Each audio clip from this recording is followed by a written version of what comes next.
I'm in Singapore, and I'm about to go on stage in just a few minutes. I have not given a presentation for over a year now.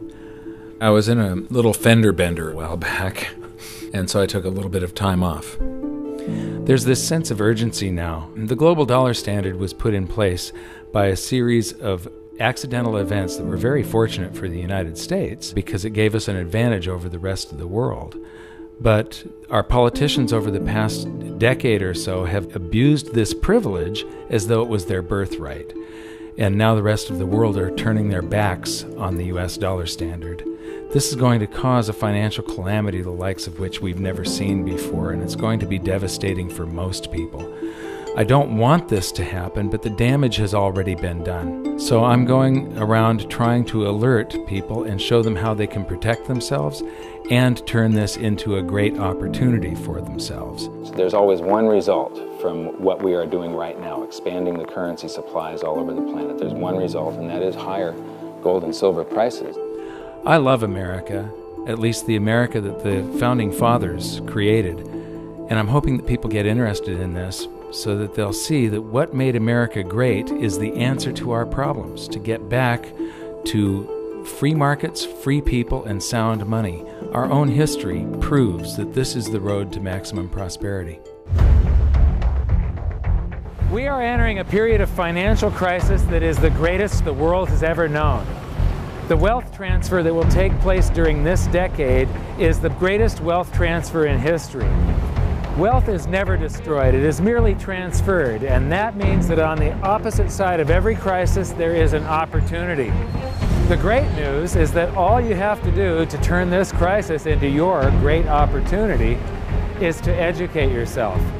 I believe that the best investment that you can make in your lifetime is your own education. Education on the history of money, education on finance, education on how the global economy works, education on how all of these guys, the central bankers, the stock market, how they can cheat you, how they can scam you. If you learn what is going on and how the financial world works, you can put yourself on the correct side of this wealth transfer.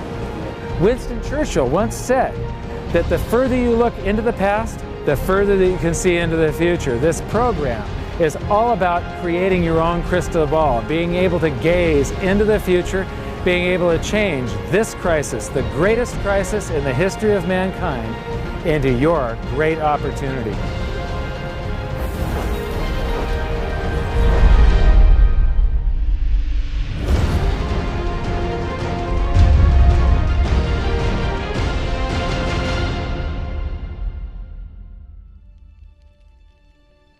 I was born in Salem, Oregon in 1956, and we moved to California when I was 4 years old in 1960. But when I went to school, it was obvious after just the fourth grade that there was something different with me. And by fifth grade, I was in remedial classes. And it turned out that I was dyslexic, and teachers were not taught to recognize that back then. I was always falling behind everyone else. When I would get a teacher that would lecture instead of making us read out of books, I would just absolutely excel. I suddenly went from the dumbest kid in class to the smartest kid in all of the periods of that class. But the result was that, after a while I was in every single remedial class, and I just couldn't take it. And in 10th grade, I dropped out, middle of 10th grade, and I've never been back to school. I often say that in every crisis there's an opportunity, and in this case, the handicap of dyslexia has also been a blessing. Because I couldn't learn out of books and I couldn't take notes, I just had to remember everything. And I have the ability to, my brain's wired a little bit differently. I have the ability to look at a chart today, and I know how it relates to a chart that I saw 10 years ago. But it was back in about the year 2000 when Steve Jobs of Apple introduced OS X. The world of books opened up to me, built right into the operating system, was a text-to-speech program. Now I could just have an assistant slice and scan my books and turn them into text and email me, and then all I have to do is highlight the text, press a button and the computer reads to me. People are turning to assets that will keep their value if prices rise. So much money has been pumped into the system that people are worried about inflation down the road, said Bruno S. Fry, professor of economics at the University of Zurich. So dyslexia is no longer a problem. But what it's also done for me is I have the ability to explain complex things to people in a simple manner for some reason. And so I sort of made it my mission to try and wake up the middle class, to let them know how the monetary system works, to let them know that there is a major economic calamity coming sometime down the road, and it's most likely within this decade that we're in right now. The US dollar is about 60% of the value of all the currency on the planet, and more than half of the dollars reside outside the United States. The reason every country has US dollars is, first of all, that's what central banks use as the reserve currency. Second of all, oil is priced in dollars. So this is the world, and what you see here is that these are the countries that are avoiding the US dollar in trade. They're doing bilateral agreements where they'll either hold each other's currency and settle that way, or they're establishing, like right now, they're talking about a BRICS bank, Brazil, Russia, India, China, and South Africa, having a bank that will do settlements between the countries directly without using the US dollar. These countries, they tried to avoid using the US dollar, like Iran tried, and we banned them from using SWIFT. How many here have made wire transfers before? So do you know what a SWIFT number is? It's a code that you plug in, and this SWIFT system is what transfers those dollars from one person's account to another person's account. Well, Iran decided that they were going to sell oil only in euros. They got banned from SWIFT. But there's countries right now coming up with a replacement for SWIFT, and it doesn't use the dollar, it's the Sukra system. And Iraq started selling oil for euros. In Libya, they were talking about creating the gold dinar and selling oil for gold. So those are the countries that are trying to use something other than the dollar. Then we've got gold competing with currency. And there's a lot of talk around here about the gold dinar, and there's people that are actually using gold in some of the countries over here. And then in Utah has recognized gold and silver as money again. It's legal tender currency in the state of Utah in the United States. And then you've got physical gold accumulation. I'll show you later that China is accumulating an immense amount of gold, but all the countries with an up arrow, that's gold accumulation. Then we have gold repatriation. Germany has been asking for their gold back, and they're getting it. Venezuela has repatriated their gold from the Bank of England. And then if we put this on a timeline, here's the nails in the coffin for the dollar standard, and you will see that there's not a lot of time left. This is my evidence that I think is proof that the death of the dollar is coming, and it's coming shortly. Nixon ended Bretton Woods, and we went on the dollar standard. Then the first nail in the coffin is Iraq sells oil in euros. The crisis of 2008, and we added 1.25 trillion to our base money in the United States. As we add to the base currency, people get worried about inflation. They start rushing toward gold and silver. Iran ends oil sales in dollars, and they're taking commodities in trade for oil. They're taking, in Turkey, they take the local currency and then buy gold in Turkey and export the gold to Iran. So they're basically selling oil for gold. They do the same thing with India. QE2, quantitative easing, that's more currency printing in the United States.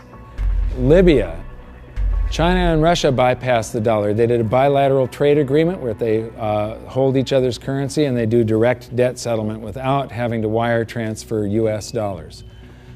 Chinese president just recently said that the dollar as the world's reserve currency is a product of the past. Utah recognized silver and gold as money. China and Iran bypassed the US dollar with a bilateral trade agreement. Venezuela repatriates its gold. China and Japan trade directly. India and Japan bypass the US dollar. Russia and Iran trade directly. Iran sells India oil for rupees and commodities. China and Brazil trade directly. Swiss citizens demand gold repatriation. African countries ban the dollar. In Zambia, you can go to jail if you use US dollars. Quantitative easing number 3. They have announced at the Federal Reserve that they're starting with $40 billion of currency that they're creating each month, and now it jumps to $85 billion. That's more than $1 trillion a year. And remember, it took 200 years to go from no dollars to 825 billion, and now they're going to create $1 trillion every year. Iran trading energy for gold.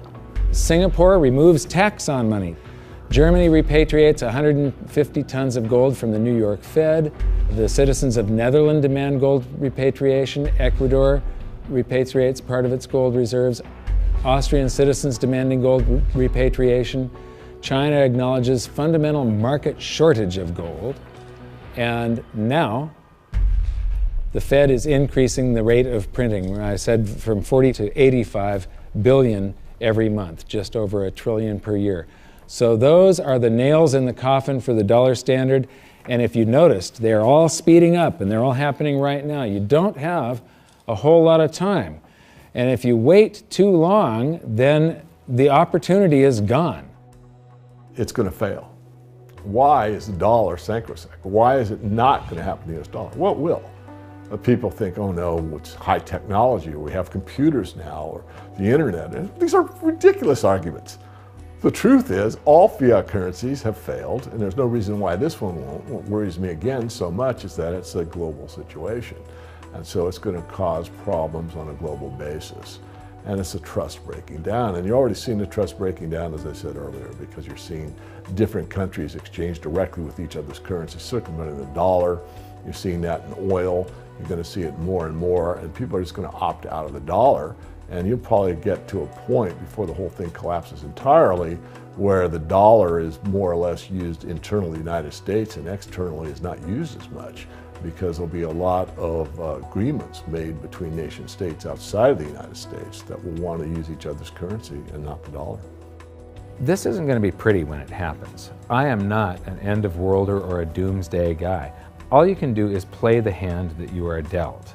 If we go to a new monetary system, and I think it's absolutely inevitable, there's just too much energy built up in this one that has to release. It has to come crashing down somehow. When that happens, there's an enormous wealth transfer for people that are on one side of the bet or another. And people don't realize that whether they think they are making a bet or not, they are making the bet. They are involved. This wealth transfer affects everybody, whether you want to participate or not. If you're holding paper assets and paper currencies, you have bet one direction. If you're holding gold and physical assets, you've bet the opposite direction.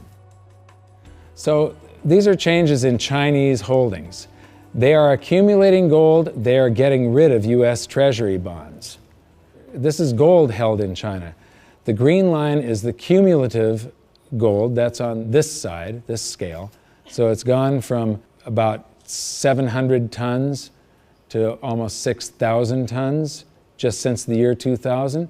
So this is their central bank holdings, this is their mine supply, but this is, and my researcher put all of this data together.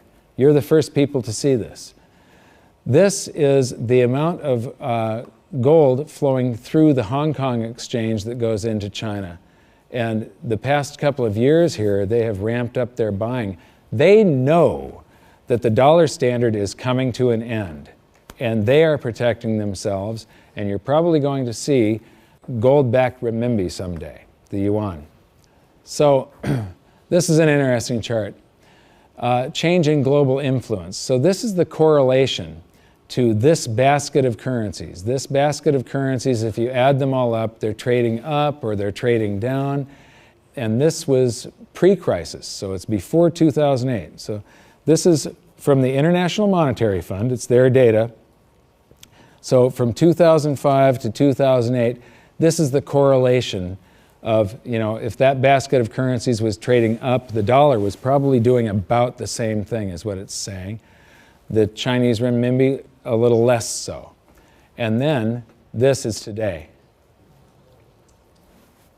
The US dollar is done for.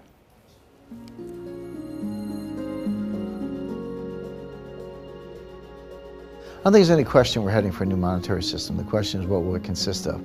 The four choices are sort of a world of multiple reserve currencies, and Barry Eichengreen, Berkeley, is the leading proponent of this, or leading scholar on this topic. The problem with that, and where I disagree with Eichengreen, is there's no anchor in that system. We did have multiple reserve currencies before in the 1920s. He's right about that, and it was sterling and the dollar, but they were both anchored to gold. And in the post-Bretton Woods world, since 1944, it's been one reserve currency, which is the anchor, and it was anchored to gold until 1971. Since then, the dollar has been detached from gold, but all the other currencies are still linked to the dollar. So at the end of the day, we've had an anchor of some kind. We've never had a world of multiple reserve currencies with no anchor. I'm not sure that's that stable. The SDR is the second choice. The SDR is a basket currency sponsored by the IMF. At least for the time being, it's also printed money. The IMF literally prints the SDRs and ships them out to the members, and their reserves go up, exactly the way the Fed creates money and bank reserves go up. But it's not backed by anything. Third choice is gold, some variation on the gold standard. And the fourth choice is what I call chaos, which is that nobody does anything. There's a lot of wishful thinking, there's a lot of denial, there's a lot of delay, and we get to the point where people just totally lose faith in paper currencies, go to hard assets, and we have a sequential collapse of paper currencies around the world, at which point governments will have to react with emergency measures. And that could include coercion, confiscation, various sorts of freezes on paper assets. It could be a lot of things in that scenario. So to me, it's multiple reserve currencies, SDRs, gold, or chaos. I favor gold, but I fear that we may get chaos. I've talked about every 30 to 40 years the world has a new monetary system. And the thing is that over the years, governments and the banks have basically screwed us more and more and more. And these new currency systems are always created by the same idiots that created the last one that fell apart. It's the big banks, it's the central banks, and it's governments that are creating these new systems each time. And each time, the system they come up with is a system that cheats the population more and enriches the government and the banks more. It's a system that transfers wealth at greater and greater speeds. This one is going to fall apart just like all of the others. There's a difference this time, though. There's the internet. People are connected all over the world. Information is spreading, and people are getting educated. So I'm hoping that we go back to gold. Not a gold standard. Gold standards suck. I did a video on that. With a gold standard, there's supposed to be a certain amount of gold in the vaults for each unit of currency. In other words, it's a 1-to-1 ratio is the way it started. And then they print more receipts than gold that exists. So if we have gold standards, we're going to get scammed again. If we used gold and silver, if the public gets educated enough before all of this happens, if we went back to gold and silver, then governments can't scam us. It limits their ability to transfer wealth from the population to the government and to the banks. A lot of people say that you can't use gold and silver today because they're too heavy and bulky, and it's completely wrong. You could put gold and silver in a vault, and you could make payments to somebody by transferring ownership of nanograms, grams, or ounces of gold and silver from one person's account to another by means of a check, a credit card, or even your cell phone. If we go back to a gold-backed currency, gold-backed US dollar, at that point, I think the minimum scam that the US could get away with, which means the minimum number of dollars in existence that they could make convertible into gold, would be the dollars that are held in foreign central banks. That would be similar to the Bretton Woods system that we had from 1944 to 71. Well, I did some analysis on this when I was writing the book back in 2005, and back then it required $20,000 an ounce gold for the Treasury to have enough gold to cover those dollars, or the New York Fed actually. And if they were going to back all of the dollars, you're talking gold measured in the hundreds of thousands of dollars per ounce. There just isn't that much gold, and there's a whole lot of currency. We keep on printing it every minute of every day.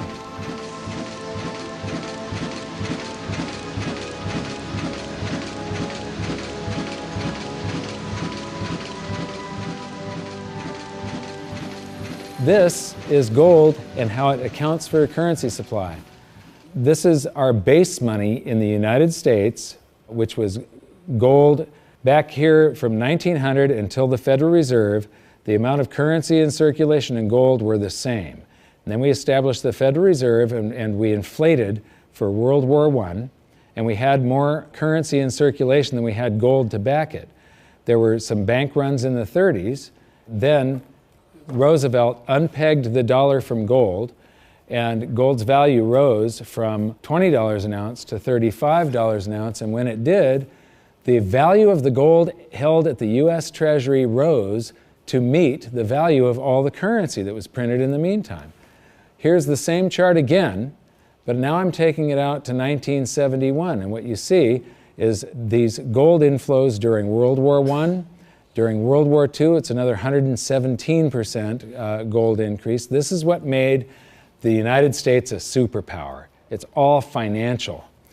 It isn't our war machine necessarily. It's all the gold inflows that we got because everybody else was at war and we were isolated from it. And they had to pay us for all their consumer goods and so on. And then we jumped into the war and we inflated.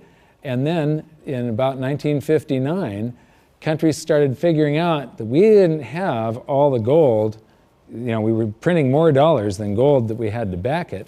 And under the Bretton Woods system, they could go to the New York Fed and turn in their dollars for gold at $35 per ounce. Only foreign central banks. Individuals couldn't do that. So gold started flowing out, and the U.S. lost 50% of its gold from 59 to 71. And in the meantime, we kept on printing currency. If this had continued until it got down to zero, if there was one more dollar out there that laid claim to gold, that came in and said, we want our gold for a currency, and there was no gold to back it up, the entire world monetary system would have come crashing down. So Nixon had to take us off of the Bretton Woods system, the last vestiges of the gold standard in August 15th of 71. So here's the same chart again. There's the first chart and the second chart to 71, and now I'm taking it out to 85, and I'm adding a second line here. How many people would agree that credit cards are replacing cash in circulation? Yeah? Credit cards, you use your credit card more and more every year, right? You use cash less and less. Well, this is outstanding credit card balances. It's called revolving credit outstanding is the name of the chart that you get from the Federal Reserve. When you charge something on a credit card, you create currency. The bank didn't actually loan you anything. They invented numbers. And then they have the gall to charge you interest if you don't pay those numbers back on time. So the thing is that the merchant that you're paying, the restaurant or the grocery store, that merchant's checking account can't tell the difference between the credit dollars that you created or the cash dollars that you pay them. So to that merchant's checking account, it all looks the same. And those dollars that you created stay in circulation until somebody saves them up and pays down credit card debt. So unpaid credit card balances I include as part of the cash in circulation. And in 1971, Nixon took us off the gold standard and gold became a freely traded separate commodity/money, and it did an accounting of the currency supply. There was quite a while here where we could have gone back on the gold standard. The value of the gold at the Treasury exceeded all the dollars printed from George Washington to Jimmy Carter. And for a week or so, a couple of weeks, it exceeded base money plus outstanding revolving credit. So here's the same chart again. That was to 1985, and now I'm going to take it out to today. And so there's that 1980 peak where it shot past base money and base money plus outstanding revolving credit. And then we get to the crisis of '08. And Ben Bernanke, oh, by the way, instead of billions, we're now measuring in trillions. So we started in millions, and then it went to billions, and now it's trillions. So we did the bailouts and all the quantitative easings, and that's what the currency supply looks like today. And then they announced quantitative easing 3, which is that $85 billion a month that they're creating, and they think they're going to have to do it until about 2015. So here's the projection for gold covering the currency supply today would be $13,400 per ounce gold. For history to repeat and for gold to do the same thing that it did in 1934 and in 1980. And believe me, it shocked people in the 1970s. When gold was $35 an ounce and Nixon took us off the Bretton Woods system, all the economists were predicting that gold was going to go down because now there was going to be no more monetary demand for it. Anybody that said gold was going to go to $100 was considered an absolute lunatic. And it went to $850. It rose 24 times its price. Well, when I wrote my book, we were right here with base money. So base money plus outstanding revolving credit. It took about $6,000 an ounce for history to repeat. Today it takes $13,400, and if you include the same overshoot, remember in 1980 it didn't just cover base money, but it shot past it. $24,000 an ounce gold is what it would require to meet that. Except the Fed has announced that they're going to keep on printing currency until there's lower unemployment and the economy gets back on track. And they think till 2015.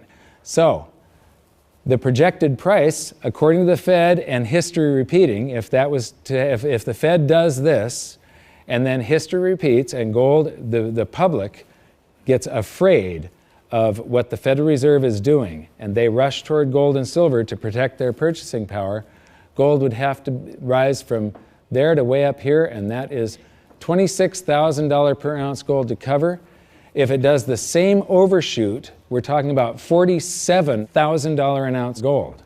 Now, I don't even like to measure gold in dollars. If you measure it in a price doesn't mean anything. It's the value.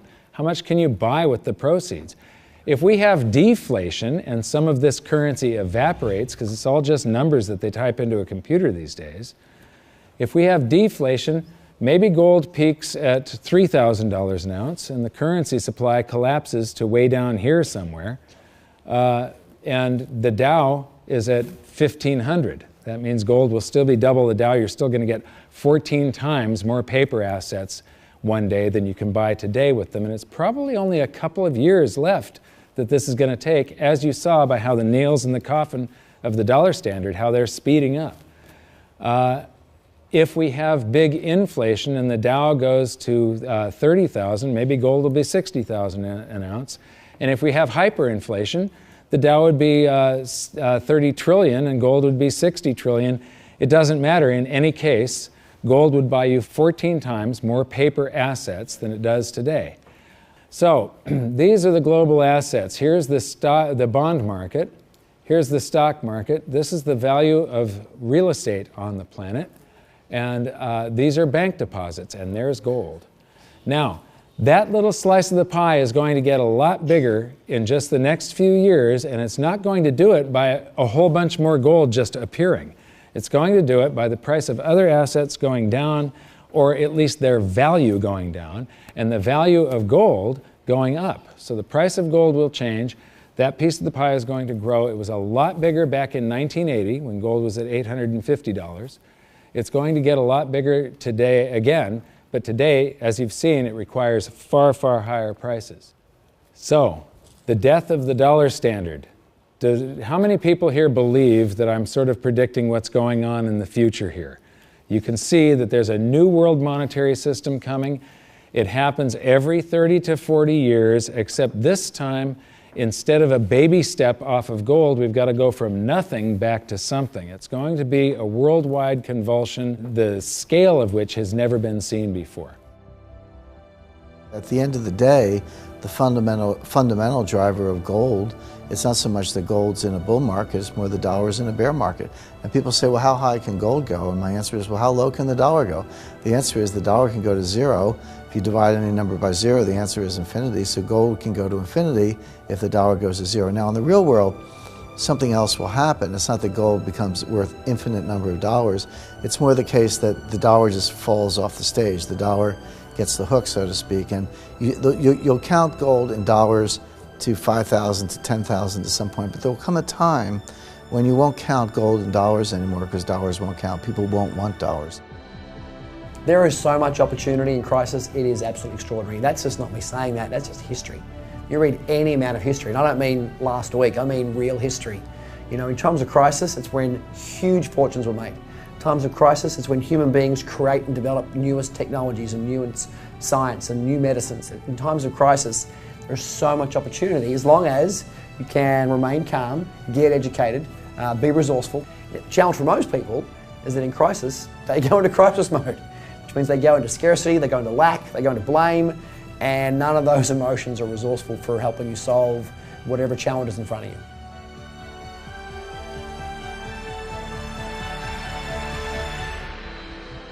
I believe that this is probably the greatest opportunity of anyone's lifetime. There has never been a situation where everything came together just like this. This is the first time in history where all the world's currencies are just fiat currencies backed by nothing.